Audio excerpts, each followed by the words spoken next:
Attorney, same-sex couple po kami. Bumili kami ng bahay habang magsasama, pero nakapangalan lang sa partner ko. Ngayon, hiwalay na kami. May habol pa ba ako?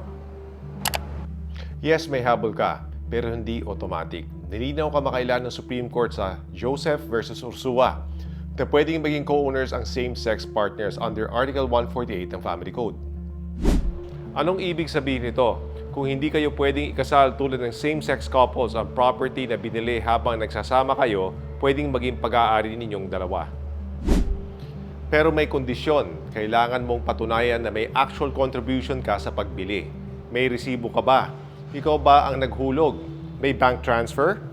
May sulat o message na umaamin siyang hati kayo?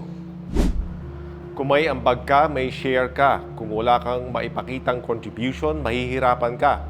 Hindi porket nakapangalan sa kanya, kanya na lahat. At hindi rin porket nagsama kayo, hati agad. Sa batas, hindi relasyon ang basehan, ambag ang basehan.